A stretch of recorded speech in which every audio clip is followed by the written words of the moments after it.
fisiología. Bien, vamos a ver que el sistema nervioso está dividido por un sistema nervioso central y un sistema nervioso periférico. A su vez, este sistema nervioso periférico se divide en un autónomo y un somático. ¿Cuál nos importa esta clase? El autónomo. ¿Por qué? Porque el autónomo se divide en el simpático y el parasimpático. Ahora, el simpático es el sistema de lucha o huida y el parasimpático es el de relajación y el de estudio. ¿Ya? Ahora, sus estudiantes del Dr. White deben saber que aprenden más con el Dr. White. ¿Por qué? Porque les mete presión, ¿no ve? Es porque se estresan. Es porque cuando tú ves al Dr. White y te pregunta, se activa tu sistema nervioso simpático. El simpático. Pero el simpático se activa de manera momentánea. ¿Por qué? Porque el parasimpático es el de estudio, ¿no ve? ¿Por qué aprendes entonces si estás estresado? Porque el simpático se activa momentáneamente. Entonces, una vez activado, ingresas a relajación, ingresas a más concentración. Por eso cuando tú ingresas a un parcial y estás bien estresado, tienes el parcial ya al frente, sientes que te concentras más y te relajas y aprendes más en estrés, porque ya pasó el estrés y ahora estás activando el sistema nervioso parasimpático. Vamos con anatomía. El sistema nervioso parasimpático también es denominado cráneo sacro. ¿Por qué? Porque va a estar dado por los núcleos de qué pares. Vamos a poner esto, 1973. Entonces va a estar dado por el par 3, 7, 9 y 10. Después vamos a tener los nervios sacros, que es de S2 a S4. Entonces, primero tenemos que ver la fisiología. Ya vemos dónde está ubicado. Entonces, ¿cuál es la manera de actuar del sistema nervioso parasimpático? Entonces, van a tener fibras preganglionares y postganglionares. En las preganglionares y en las postganglionares va a estar la acetilcolina.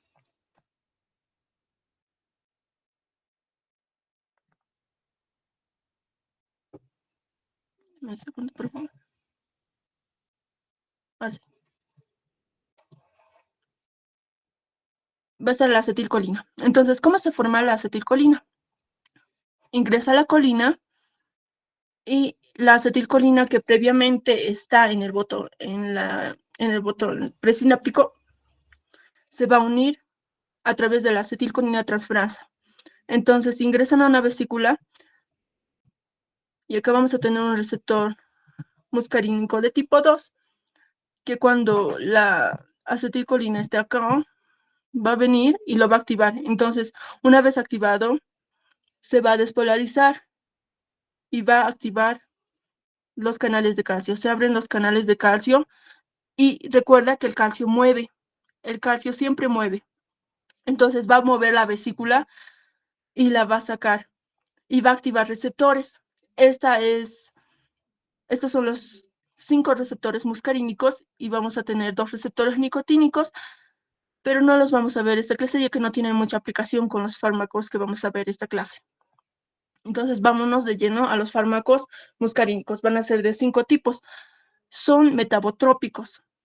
Hemos visto que los metabotrópicos son acoplados a proteína G, ¿no ve? Metabotrópicos, 7TM, acoplados a proteína G. Entonces, una vez que sale la acetilcolina, se va a unir a estos receptores. Pero hay 3 tipos de receptores metabotrópicos, que van a ser la Q, la S y la I. Entonces, la Q es estimulante, al igual que la S, y la única inhibitoria es la I, y de inhibitoria. Entonces, acá, la de tipo 1 es tipo Q, la de tipo 2 es inhibitoria, la de tipo 3 es Q igual, y la de tipo 4 es inhibitoria. La 5 es Q. Ahora, ¿cómo estimulan estos receptores de proteína G de tipo Q? Bueno, una vez que llega la acetilcolina y entra al receptor, se va a fosforilar la porción alfa y va a ir a activar a la fosfolipasa C. Esto es muy molecular, pero te va a ayudar a entender. No necesitas saberlo a la memoria, pero te ayuda a correlacionar, porque vamos a ver ahorita, ¿vas a ver? Entonces, la fosfolipasa C va a activar a la fosfoinositol, difosfoinositol, y de aquí van a salir el inositol trifosfato y el diacilglicerol. El diacilglicerol a su vez va a activar a la proteína quinasa C, y la proteína quinasa C se encarga de la secreción y de la constricción, y el inositol trifosfato aumenta los niveles de calcio. Entonces el calcio mueve, no te olvides. Ahora vamos a ver que en los distintos órganos vamos a tener estos receptores. En el ojo predominan los receptores de tipo M3. Entonces, M3, ¿qué tiene? Proteína GQ que estimula, ¿verdad? Entonces va a causar fisiológicamente miosis.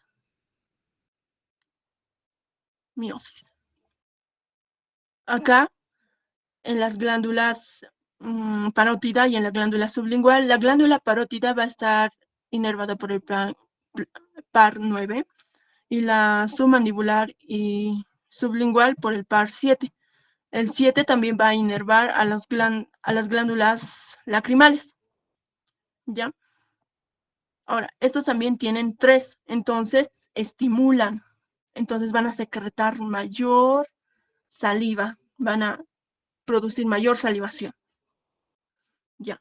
Ahora, en la laringe vamos a tener igual los receptores M3, en la laringe, en la tráquea, entonces estimula.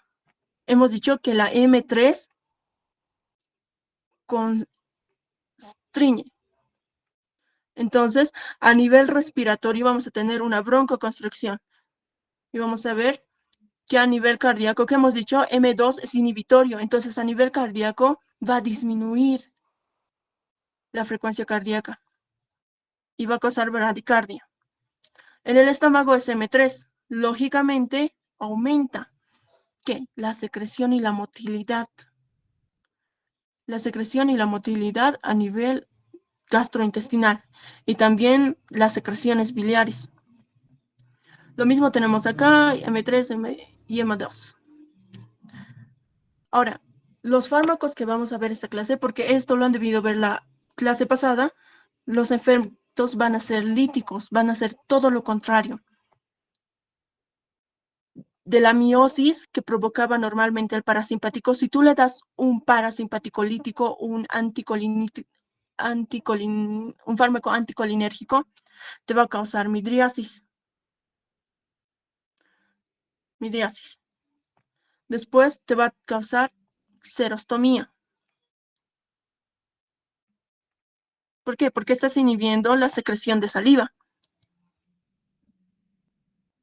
¿Ya? Después te va a causar, si causaba broncoconstricción, te va a causar broncodilatación, útil en asma, en pacientes epocosos. Broncodilatación. Va a causar taquicardia o un aumento de la frecuencia cardíaca. Taquicardia. Después va a causar disminución de la secreción gástrica y disminución de la motilidad gástrica. Disminución de la secreción gástrica, disminución de la motilidad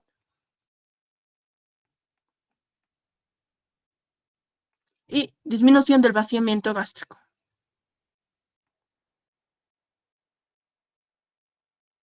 Y por ende, también va a causar a nivel urinario una disminución o una retención urinaria.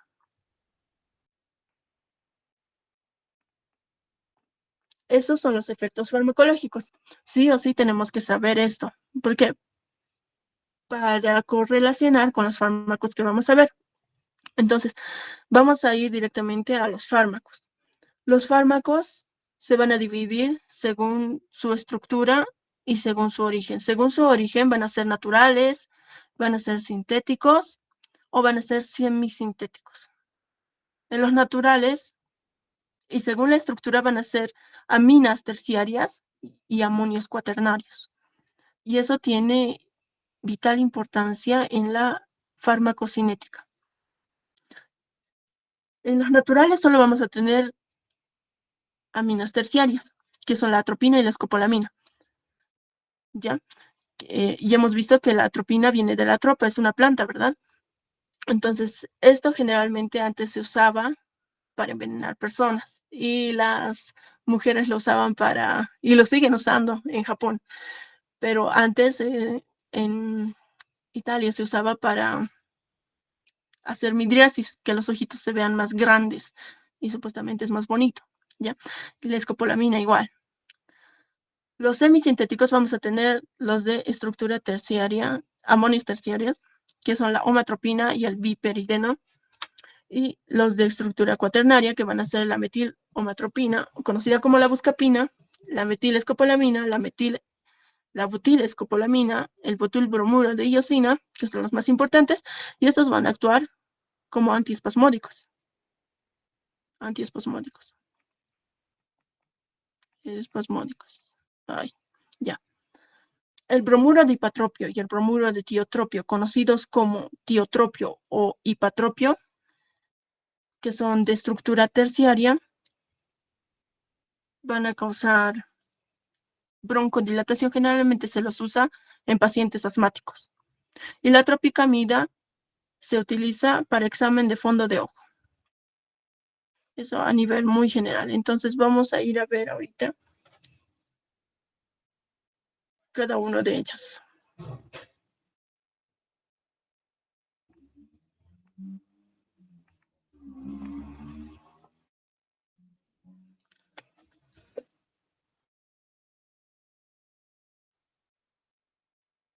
Un momento, está cargando.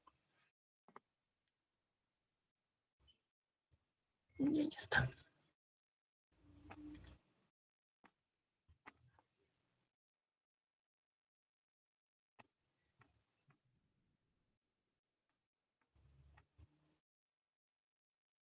Ahora sí, vamos a ver los parasimpaticolíticos de manera más introductoria al fármaco.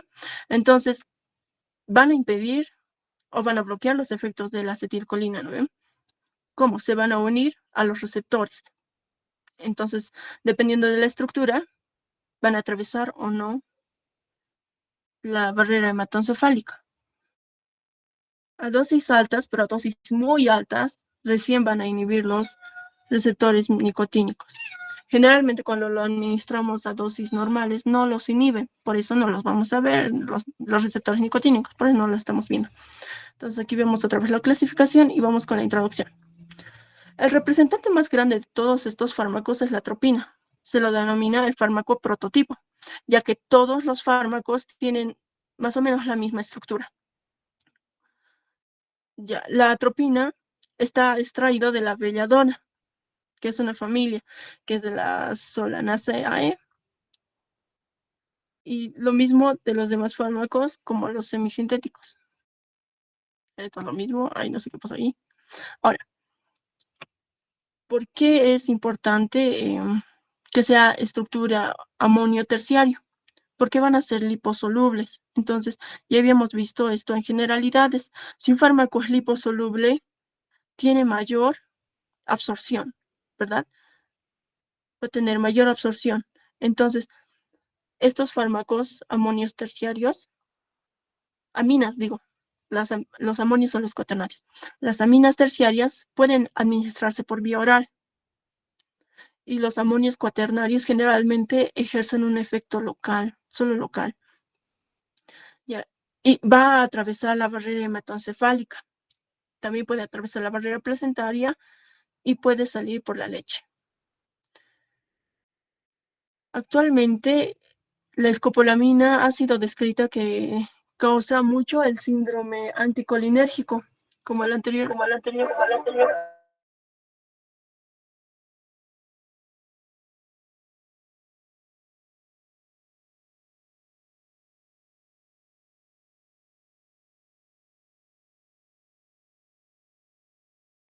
Mil disculpas. Como habíamos dicho, estos fármacos van a atravesar la barrera hematoencefálica, entonces la escopolamina se administra en parches, ¿ya? Porque los pacientes generalmente presentaban toxicidad. Entonces habíamos visto que hay un síndrome colinérgico y un síndrome anticolinérgico. Y estos pacientes que tomaban escopolamina pueden producir un síndrome anticolinérgico. Bien. En cuanto a la farmacocinética, la atropina se absorbe de manera muy rápida y su vida media es de 2 horas. Es muy rápido y de la escopolamina es 2 horas y media. Entonces, tú cuando la administras a las 2 horas ya casi no hay en tu organismo. La mitad de este fármaco se va a eliminar por vía renal no metabolizada y la otra mitad se metaboliza. Ya, ya. Vámonos a la farmacodinámica.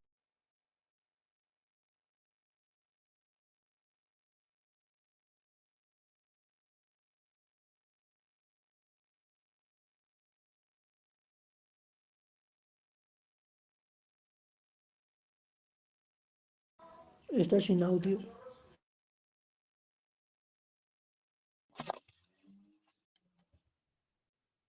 ¿Ahora me escuchan?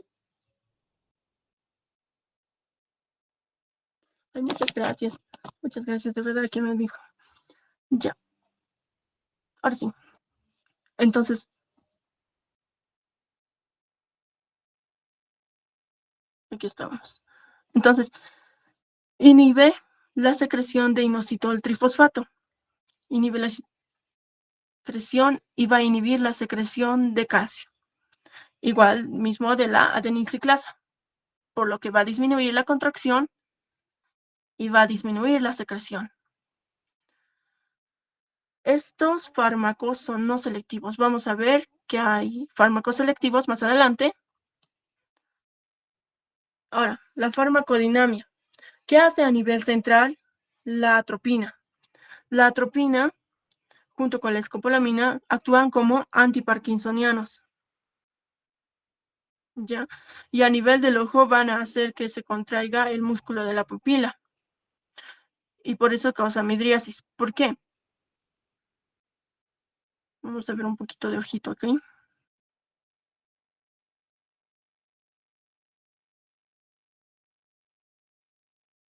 Aquí está. Y esta va a ser la capa vascular. Y aquí tenemos a la coroides. Aquí tenemos a la iris.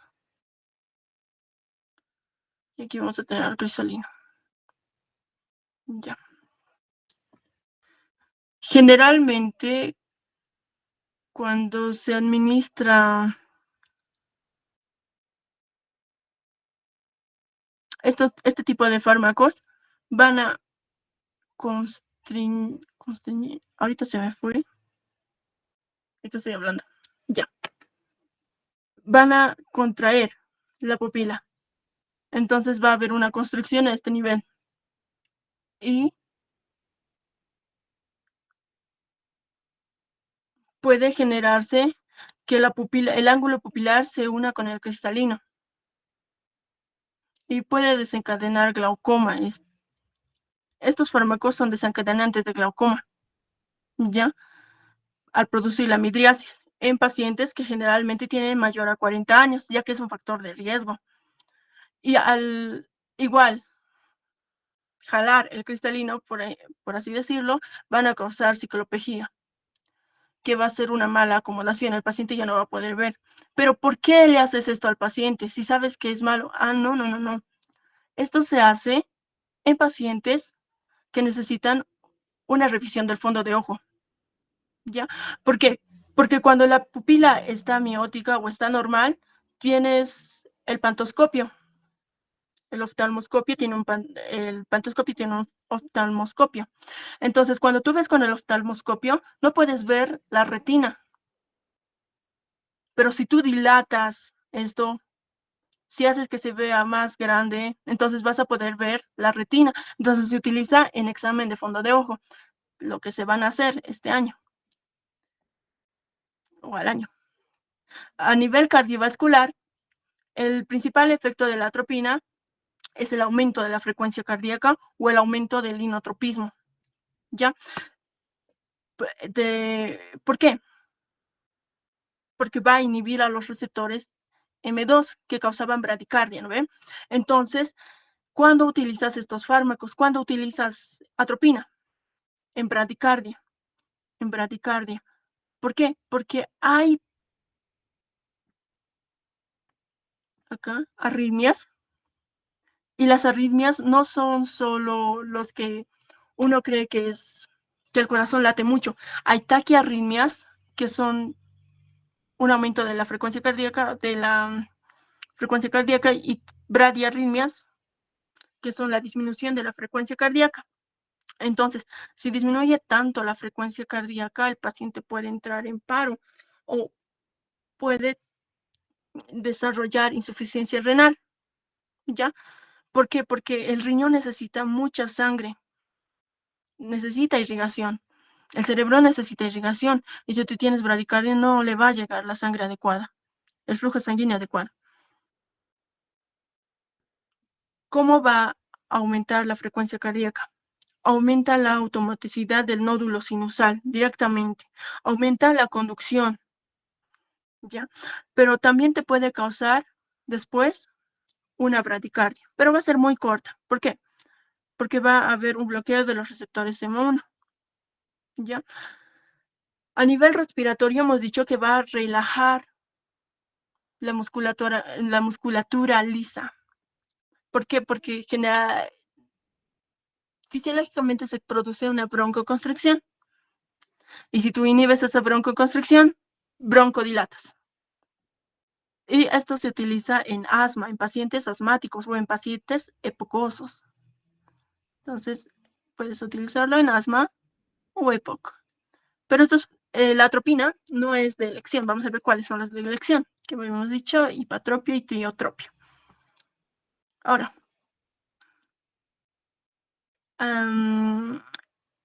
también se puede usar en pacientes que tengan que ser sometidos a anestesia general, porque en anestesia general tú lo noqueas al paciente. El paciente no puede respirar por sí solo, entonces, ¿qué tienen que hacer los anestesiólogos? Intubarlos. Entonces le meten un tubo acá y genera irritación local. Cuando se irrita una membrana como mecanismo de defensa, aumenta la secreción. Entonces, cuando aumenta la secreción de moco,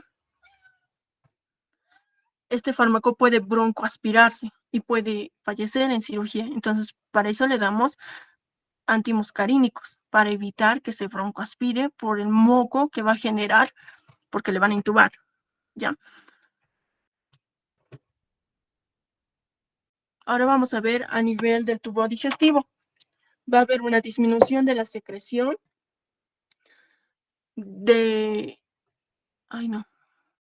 una disminución de la secreción. ¿Por qué? Porque vas a inhibir los receptores M3.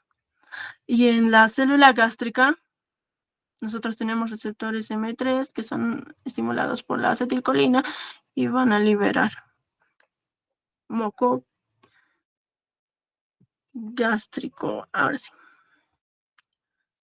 También vas a inhibir la motilidad y vas a disminuir el vaciamiento gástrico y vas a disminuir las ondas peristálticas.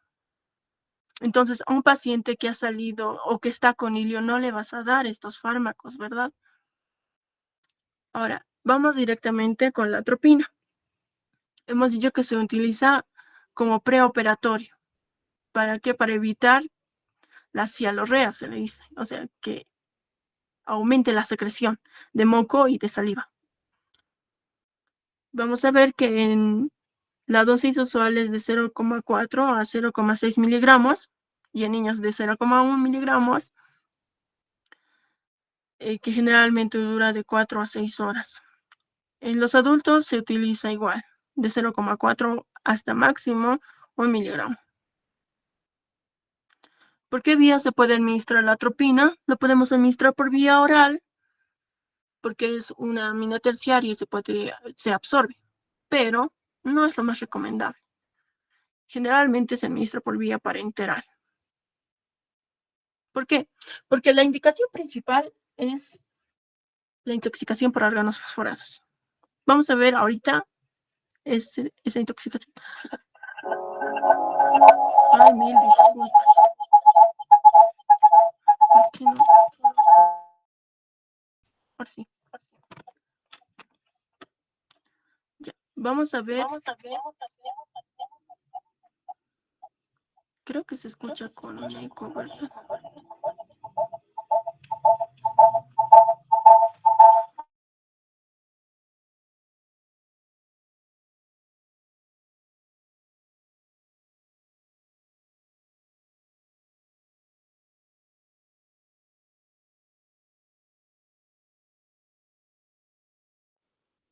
Ahora.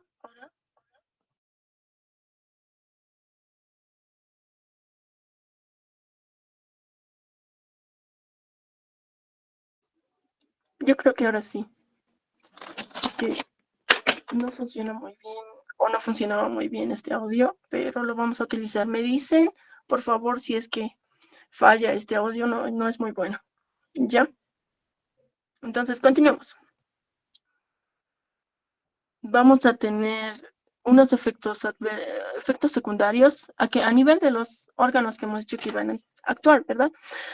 Entonces, si disminuye la secreción gástrica, si disminuye la secreción salival y si disminuye la secreción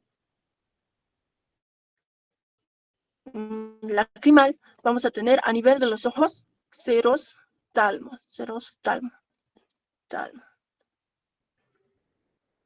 Cero es seco.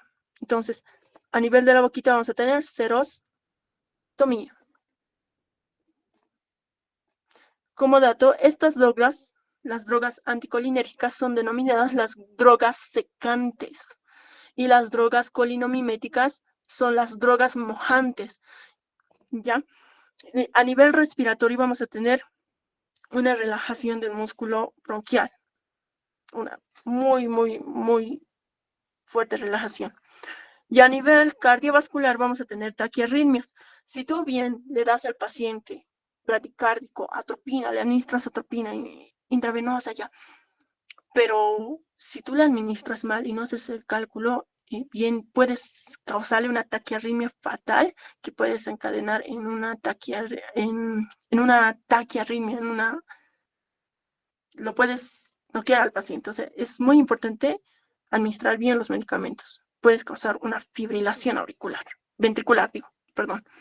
Ahora, a nivel neurológico, al inicio vas a causar una alteración del estado de ánimo, vas a causar una alteración del sistema nervioso central, el paciente se va a volver loquito, en otras palabras, pero después el paciente se va a noquear, el paciente se va a excitar tanto, vamos a causar una excitación del sistema nervioso central, se va a volver loco.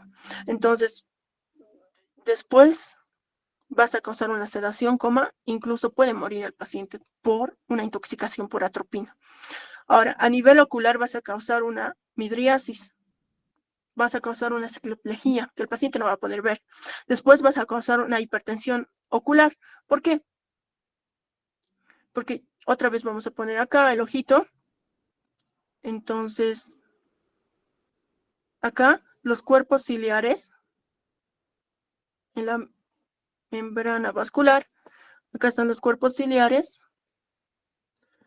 van a producir el humor acuoso, ¿verdad? Y el humor acuoso a través de la pupila va y está en la cámara anterior. En la cámara anterior es drenado por las trabéculas y llega al conducto de Schlemm. Eso pasa normalmente, pero cuando tú haces una midriasis y construyes acá, haces una constricción y el conducto de Schlemm es bloqueado. Entonces no hay el drenaje del humor acuoso. y el humor acuoso no para de producirse acá, va a aumentar. Entonces, acá hay agua, sigue habiendo humor acuoso y va a aumentar la presión intraocular. Va a aumentar la presión intraocular y va a dañar la retina. O sea, la vas a aplastar a la retina. Por eso es muy importante tener cuidado con el ojo. Podemos causar un glaucoma de ángulo cerrado, un glaucoma agudo. Otros efectos adversos por la intoxicación de atropina se dan a nivel central y a nivel periférico, que van a tener una derivación de 3. A nivel periférico, cuando tú le administras atropina y estás viendo que hay una intoxicación de primer grado, o sea que no es tan grave, vas a ver que su boquita se va a secar, vas a ver que va a disminuir la secreción branquial o traqueal, va a disminuir la presión arterial. ¿Por qué? Si bien hay taquicardia, hay una vasodilatación, porque cuando tú disminuyes, vas a causar una vasodilatación, entonces por eso te causa una hipotensión, a pesar de la taquicardia que tienes. En el segundo grado ya vas a tener afección ocular, vas a tener midriasis y la cicloplejía, que se va a manifestar con una visión borrosa. Vas a tener una alteración de la acomodación y anormalidades ya en la conducción cardíaca. Al tercer grado, cuando ya a nivel periférico ya está muy mal, o sea, ya le has administrado, te has pasado de la dosis, vas a tener un hilio dinámico y una retención urinaria. Ya a nivel central, o sea, todo lo que has visto era a nivel periférico, pero si llega a nivel central, ya estás más grave. En el primer grado vamos a tener cambios de humor. Como hemos dicho, si el paciente está feliz, se pone irritable o comienza a enojarse por todo. O sea, cambia de humor rápidamente. Si tú le pides que ande, no va a poder porque tiene ataxia, tiene una alteración de la marcha. Y en segundo grado ya no te atiende. Ya está como ido, ya pierde la memoria, no sabe cómo ha llegado al hospital. Y en tercer grado ya hay una desorientación, puede haber alucinaciones, incluso puede haber convulsiones. El paciente llega a convulsionar. Ahora, en pacientes pediátricos, ¿por qué se da la intoxicación por atropina? En pacientes pediátricos, porque les administran parches de escopolamina. Parches de escopolamina, porque la escopolamina funciona para la cinetosis. ¿Qué es la cinetosis? Es el mareo, los vómitos que se dan por el movimiento. Generalmente son alteraciones vestibulares, ¿ya? Y la intoxicación, ya sea por atropina o por escopolamina, tienes que darle fisiostigmina. Entonces acá lo vamos a ver. En una intoxicación por atropina o escopolamina le das fisiostigmina intravenosa de forma lenta de 1 a 4 miligramos en adultos y de 0,5 a 1 en niños. Su vida media es de 1 a 2 horas, entonces tienes que volverle a administrar hasta que los signos y síntomas hayan disminuido.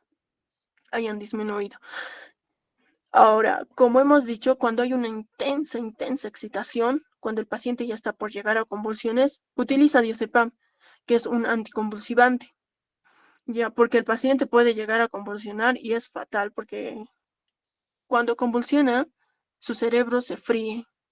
Ya, por eso se le da anticonvulsivantes. No puedes dejar que un paciente convulsione. Y aquí vamos a tener las manifestaciones clínicas que se dan cuando un paciente es administrado con atropina. Y esto lo vamos a ver de una manera más didáctica, porque la anterior vez tocaron o debieron haber tocado el síndrome colinérgico, ¿no ve? El síndrome colinérgico, que se da por la administración de órganos fosforados o raticidas. El síndrome colinérgico. Entonces, en el síndrome colinérgico vas a acordarte que estás, bueno, yo me acordaba así, ¿no? Estoy mojado. ¿Pero por qué? Bien turbio. Entonces, el paciente que tiene el síndrome colinérgico ¿qué hace? Llora, vomita, tiene deposiciones, se orina, entonces está mojado. El paciente, no era estoy mojado, estoy lleno de lodo, estoy lleno de lodo. ¿Ya? Entonces el paciente está lleno de lodo, tiene vómito, tiene una... lleno de lodo, disculpen, lleno de lodo. Ahí está. Ya, entonces, está totalmente empapado. ¿Y qué?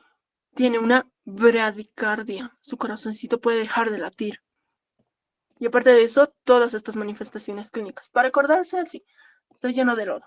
Entonces, cuando tú vas a administrar atropina, administras 1 gramo cada 5 minutos hasta atropinización. O sea, tú tienes que darle 1 gramo intravenosa. Le metes y ves que no, que sigue mojado. 5 minutos pasa, le vuelves a meter 1 gramo. Entonces, en dosis terapéuticas, por ejemplo, también se usa como antidiarreico. Si tú le das como antidiarreico, en dosis terapéuticas de 0,5 vas a causar una sequedad, una bradicardia, inhibición de la sudoración, hasta ahí. Pero en momentos cuando ya tengas que aplicar ante un síndrome colinérgico, ¿qué vas a ver? ¿Qué tienes que ver?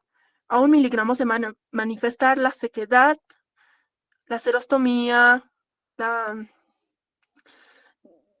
después la taquicardia, disculpen, la línea está aquí arriba, la taquicardia y una midriasis, pero ligera. Cuando ya administras 2 gramos después de 5 minutos, es todo lo mismo, pero la piel va a estar ruborizada. ¿Por qué? Porque vas a aumentar la vasodilatación. A los 5 miligramos, su piel ya está caliente, ya está seca, ya no puede tragar, le duele la cabeza, está totalmente alterado. Y a los 10 miligramos ya no puede caminar, ya hay desorientación, alucinaciones, incluso puede haber coma.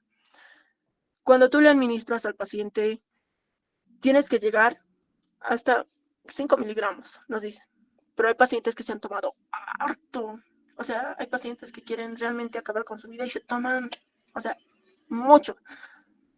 Entonces, a ellos sí tienes que llegarles hasta 10 miligramos, depende.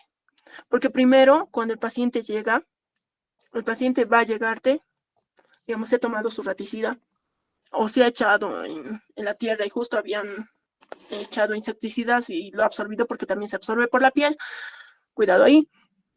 Entonces llega y va a llegar todo así, mojado, vomitado, y en sus vómitos también está el fármaco o el raticida.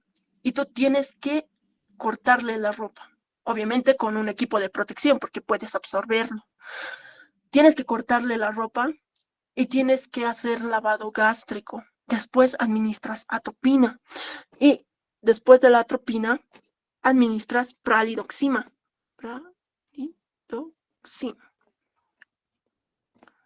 Vas a administrar. Y esta pralidoxima va a ir a liberar a la acetilcolinesterasa que está unida con el órgano fosforado. Entonces va a haber mayor acetilcolinesterasa. ¿Ya? Y la acetilcolina se degrada y el paciente ya está.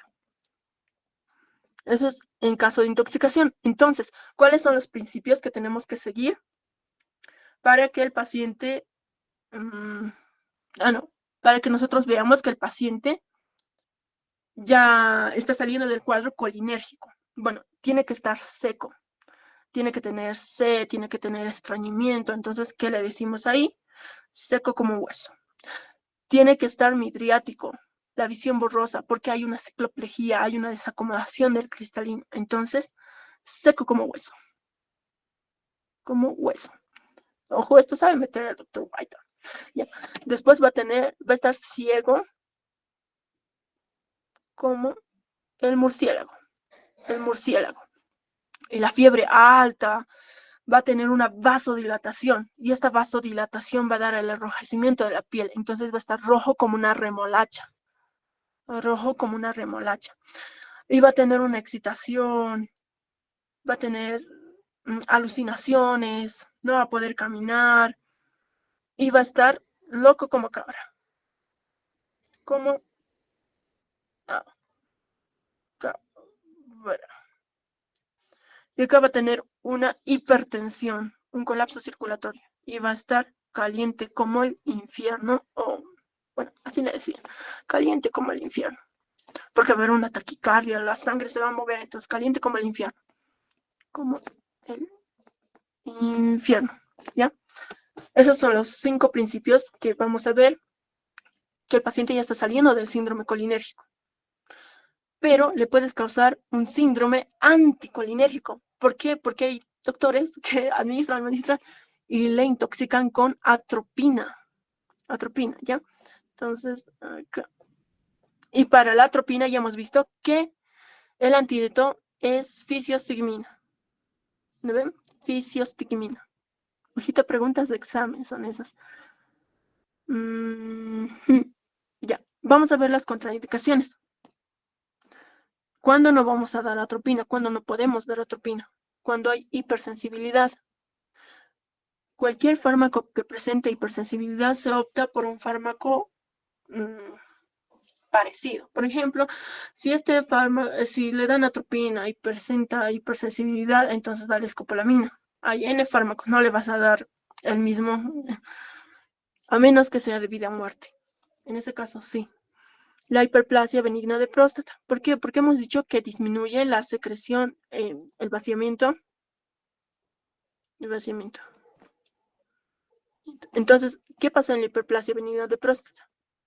Acá está la próstata. Hay una hiperplasia y está oprimiendo. Entonces, el paciente siente dolor. Porque hay un aumento y una disminución de la salida de orina. Hay una retención urinaria. Retención urinaria. Entonces, cuando hay una hiperplasia de próstata, al paciente de por sí ya le cuesta orinar.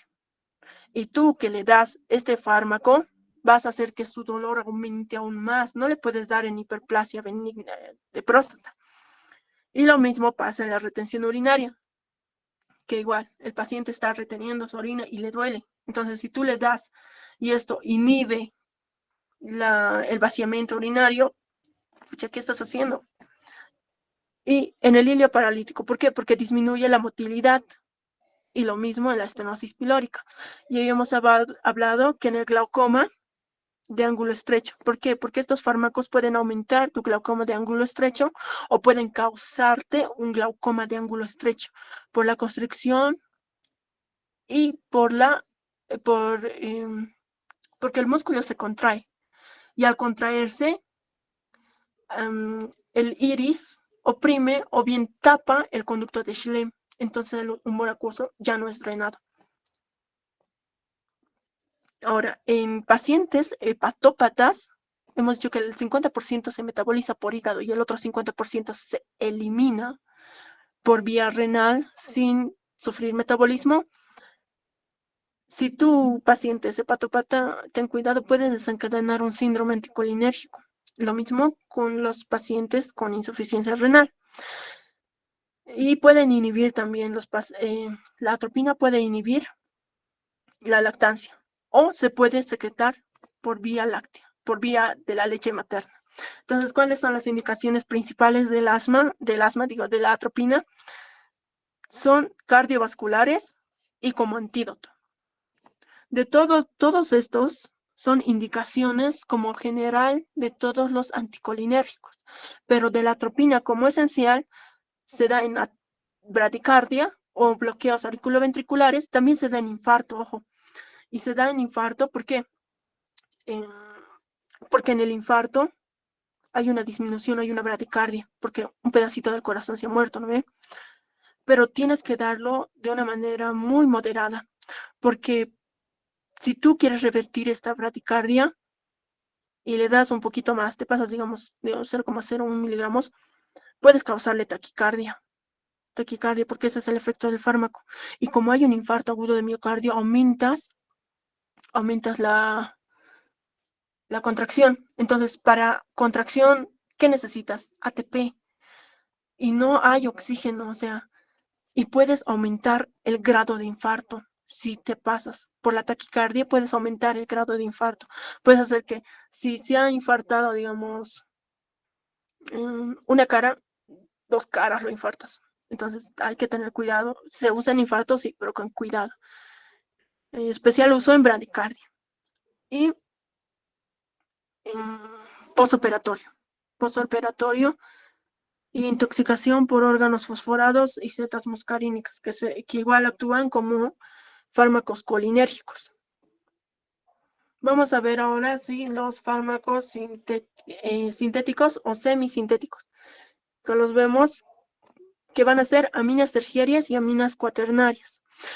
Y vamos a repasar otra vez los de aminas terciarias son liposolubles y los de aminas cuaternarias no lo son. Entonces, por simple lógica, las de aminas terciarias van a tener una absorción mejor, van a pasar el líquido en la barrera hematoencefálica, van a llegar al líquido cefalorraquídeo. Generalmente el tiempo máximo de actuación de estos, porque entran, se distribuyen, actúan rápido, entonces salen rápido. El tiempo máximo es de 1 hora y el tiempo de vida media es de 4 horas. Se metabolizan igual parcialmente en el hígado y parcialmente se van a ir por vía renal sin metabolización, igual que la atropina. Ahora, los amonios cuaternarios van a tener una escasa absorción, van a tener disminución de la absorción, van a tener poca penetración o casi nula penetración en el sistema nervioso porque son hidrosolubles y van a tener igual más actuación, por así decirlo, a nivel local. Estos van a ser los que van a actuar a nivel local. ¿Por qué? Porque no pasan, o sea, no se absorben. Si tú los administras por vía oral, se van a quedar en el sistema gastrointestinal. Si los administras por vía inhalatoria, se van a quedar en los pulmones, en los bronquios. Entonces, vamos a ver primero la omatropina. La omatropina tiene una aplicación tópica con fines oftálmicos generalmente. Va a provocar midriasis y cicloplejía. ¿Esto para qué? Para el examen del fondo de ojo. Lo mismo. Pero el fármaco utilizado de elección para examen de fondo de ojo es la tropicamida. No te olvides, la tropicamida, examen de fondo de ojo. La pirenzepina, igual. Este ya es más específico, por así decirlo, y va a tener un bloqueo a nivel de los receptores M1. Es más específico para los receptores M1. Como habíamos visto, no es tan utilizado porque los receptores que más abundan en nuestro cuerpo son M3 y M2.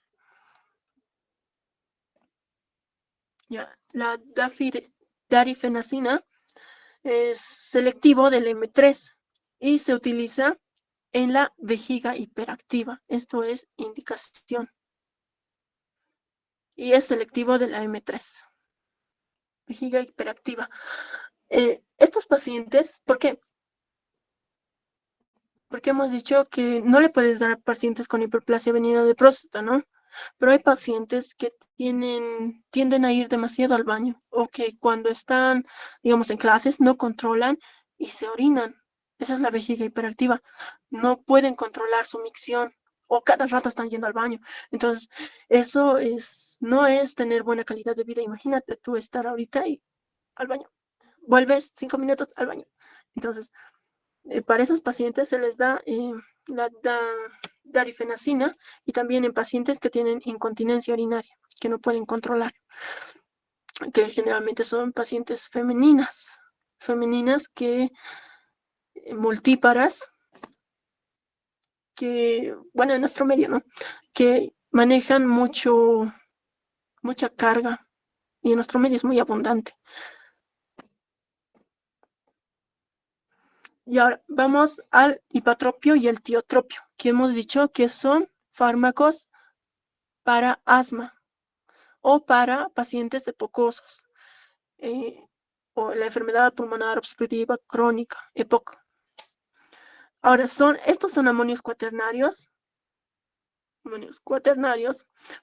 Por ende, si tú los administras y estos se administran por vía inhalatoria, se van a quedar en el pulmón. Entonces, van a causar una broncodilatación. Generalmente bloquean los receptores M1 y M3.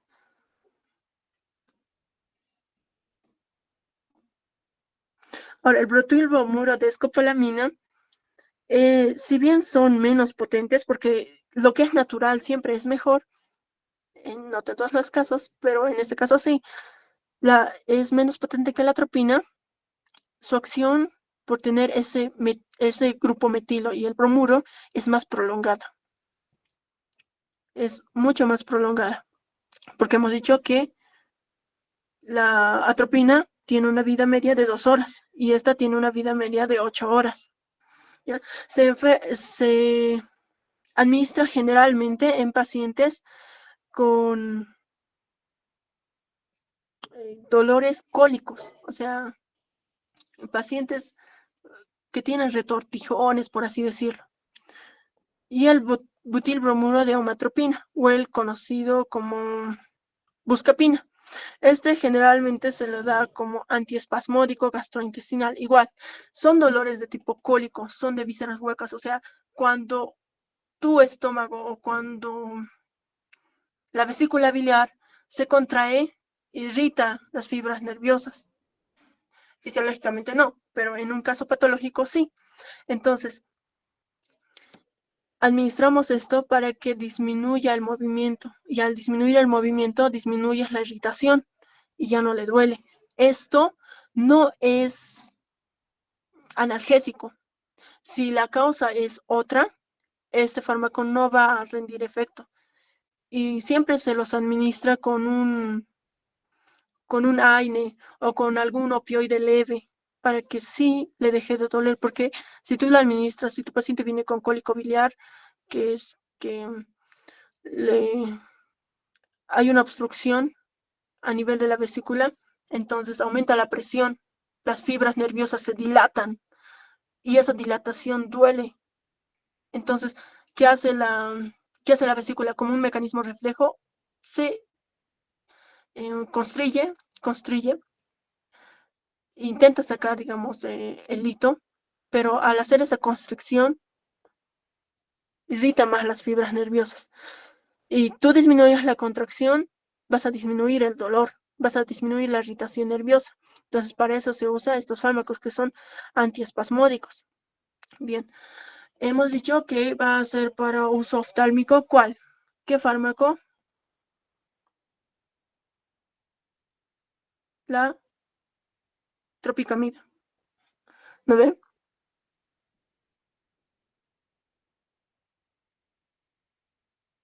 La tropicamida. Para examen de fondo de ojo. Segunda línea, omatropina. Omatropina. Primera línea, la tropicamida, y la segunda línea es la omatropina. Generalmente esto es para ver la retina en pacientes que tienen predisposición, como pacientes diabéticos, pacientes con hipertensión arterial, pacientes con síndrome metabólico, que pueden desarrollar una neuropatía,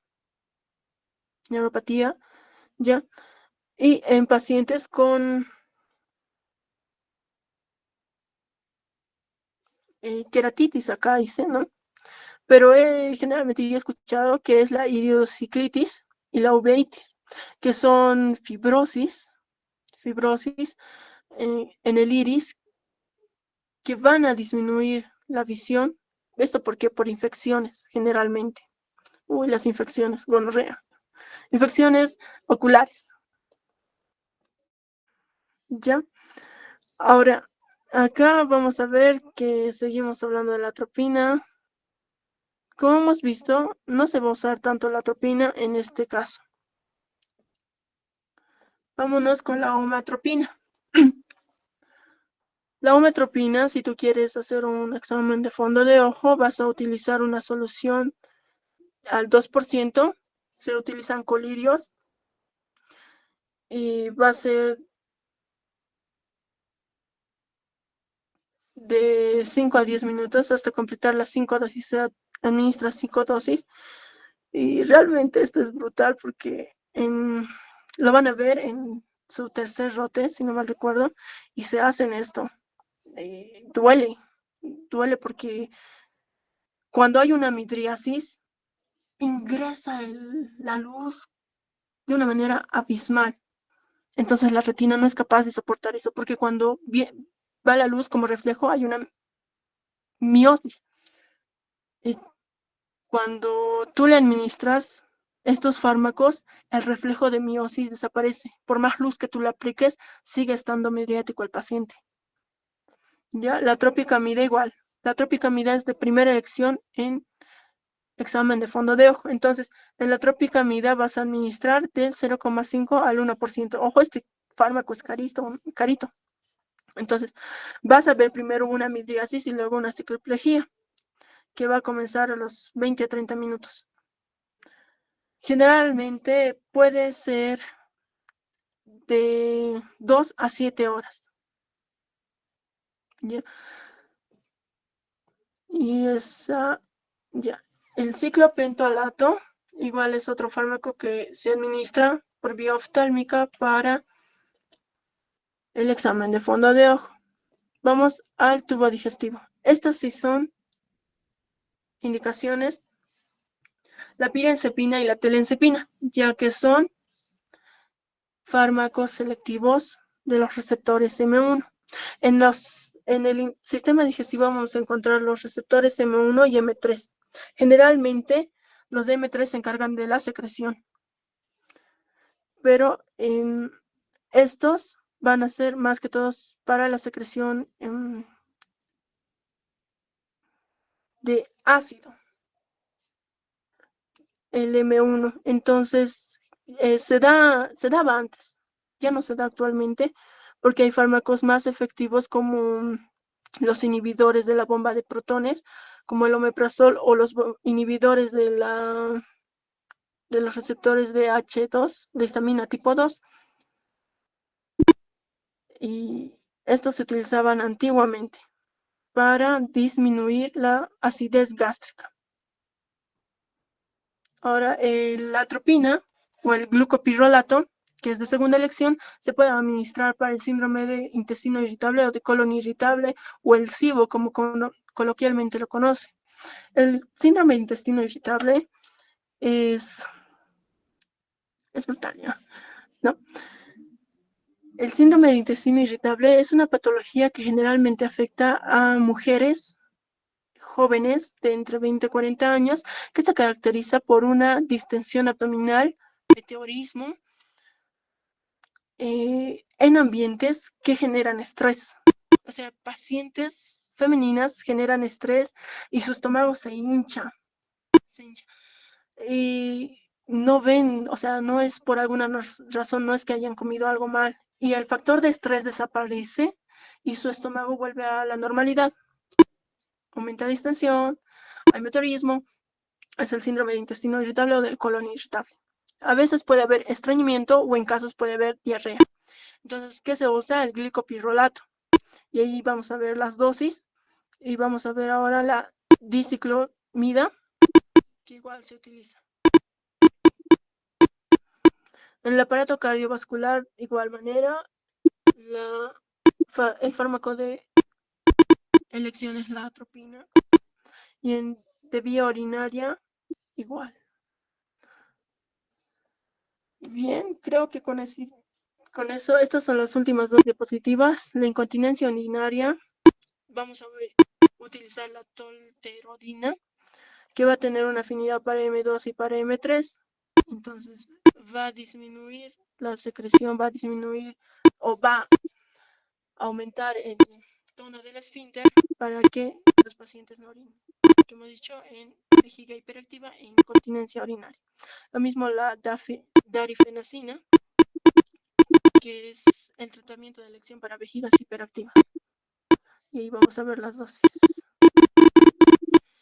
Y como ya habíamos visto, la intoxicación por órganos fosforados, vamos a dar atropina, 1 miligramo cada 5 horas intravenosa, hasta ver signos de tropinización. Y la pralidoxima igual, de 1 miligramo o 0,5 vamos a dar intravenosa para que la pralioxima se una al órgano fosforado y ya no esté unido a la acetilcolinesterasa. Ya. En vías respiratorias igual, vamos a ver en asma y en la enfermedad pulmonar obstructiva crónica. Aquí hemos dicho que son el hipatropio y el tiotropio.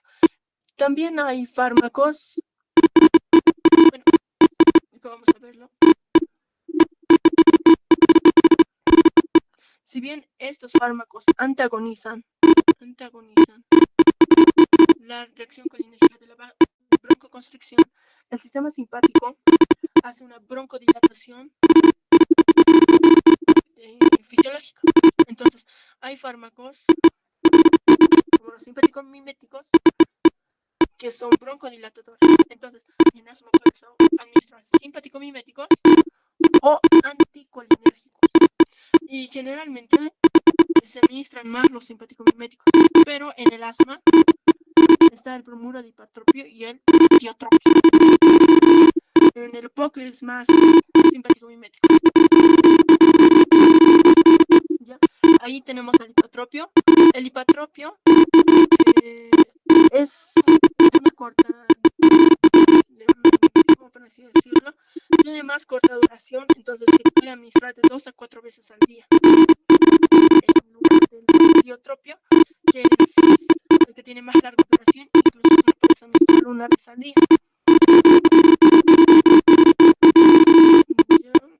Y eso sería todo. Las complicaciones que habíamos mencionado, las preanestésicas, la hiperhidrosis y la cinetrosis están indicados en estos fármacos. La hiperhidrosis, esta es la atropina, medicación preanestésica, mucho la atropina, la cinetrosis, la escopina,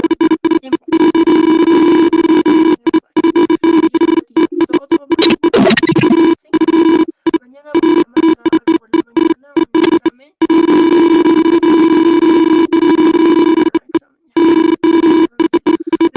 Como habíamos acordado, el examen, los 3 primeros puestos al final del año se va a otorgar un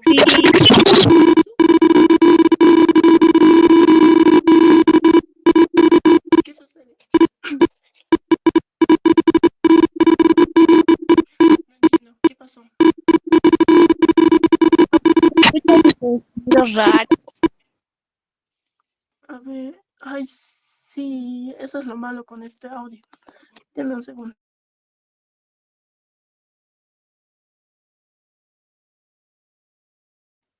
Ahora sí se me escucha bien. Sí, ahora sí. Sí, es como un tin, tin, tin, ¿verdad? No, ay, no. Qué mal. Bueno, como les iba mencionando, mañana por la mañana, a las 8 de la mañana, voy a enviar un examen a sugerencia de sus compañeros por Google Forms y los 3 primeros puestos los voy a publicar en el grupo. Como tienen conocimiento, estas personas al final del año vamos a tener una reunión con el doctor, específicamente ya nos estaba hablando de eso, que puede